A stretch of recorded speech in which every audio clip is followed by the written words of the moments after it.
What happens when a political veteran unleashes a full-blown attack on live TV only to be dismantled by a calm first-term congresswoman without her ever raising her voice? You're about to witness the viral moment that flipped the script on how political debates work. And it all started with 5 words. Thank you for your perspective. The studio was buzzing, lights glowing hot, camera operators at the ready. But at the center of it all were 2 women, Kellyanne Conway and Jasmine Crockett, and an invisible line drawn between them. Kellyanne Conway sat forward in her chair, jaw tight, lips pursed. She was ready not to discuss, not to listen, but to win. Across from her, Congresswoman Jasmine Crockett sat back, relaxed but alert, hands folded, eyes steady, her presence quiet, but commanding. You think you can just walk in here and tell me how politics works? Conway's voice was already rising before the host even introduced them. You're nothing but a freshman. You don't even know your place yet. Crockett tilted her head slightly. Thank you, Kellyanne. I appreciate you sharing your perspective. The sentence landed softly, but it hit like a brick. Conway blinked, not the response she expected.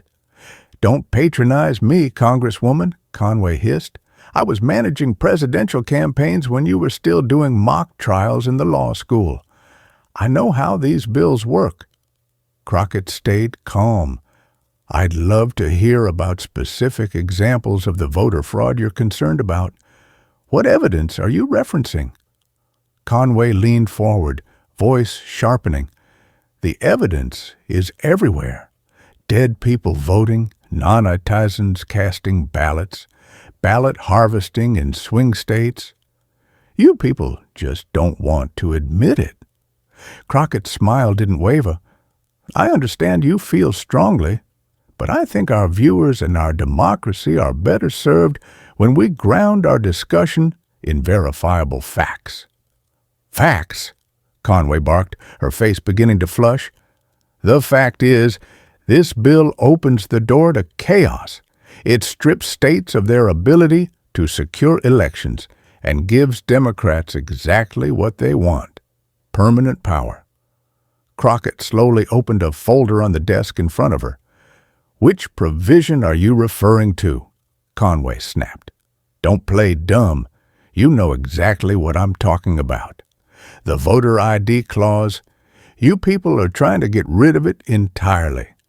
Actually, Crockett said calmly, the bill strengthens voter ID laws by ensuring that every American has access to a free government-issued form of identification.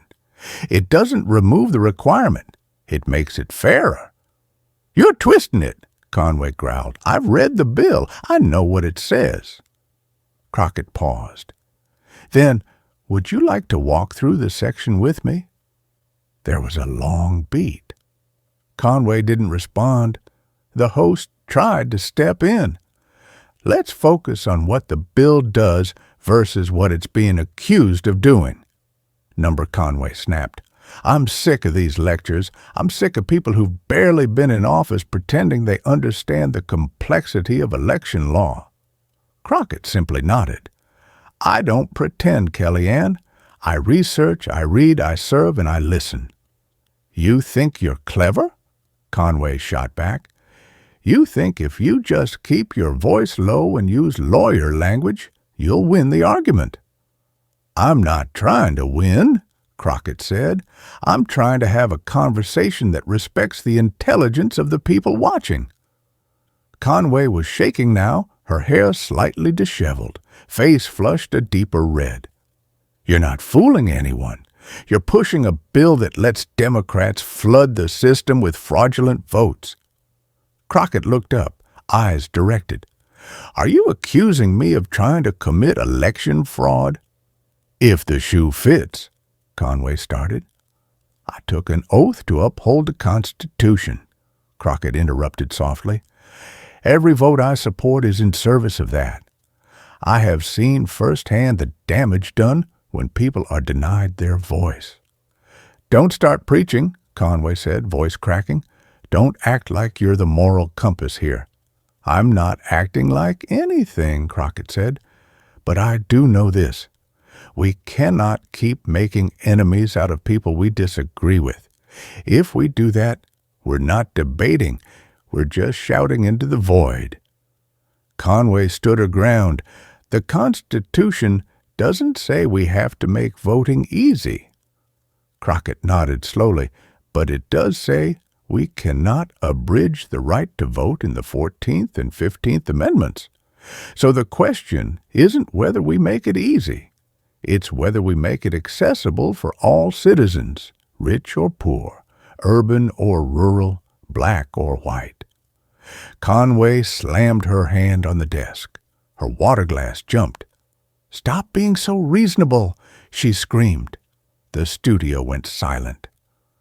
Crew members froze. The host's mouth was slightly open. Crockett took a small sip of water. "Being reasonable doesn't mean being weak. It means choosing facts over volume." "You're trying to manipulate people," Conway barked. "What am I manipulating?" Crockett asked, tone never rising. "I've stated facts. I've invited you to walk through the bill with me, and I've asked questions. I haven't shouted. I haven't accused. I've simply responded." "You think being calm makes you right?" Conway said bitterly. "It doesn't.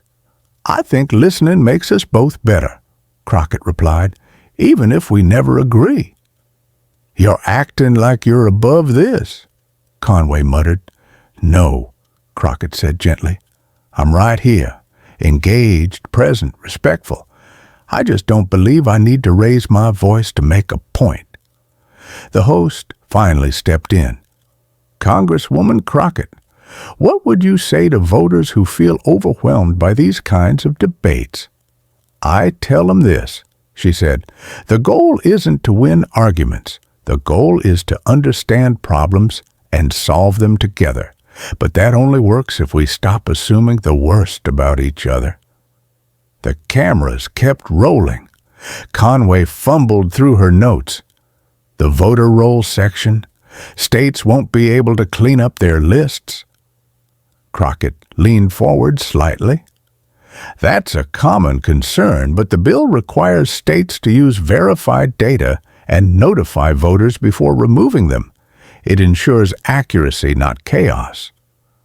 "Well, some people stay on the rolls after they've passed away," Conway mumbled.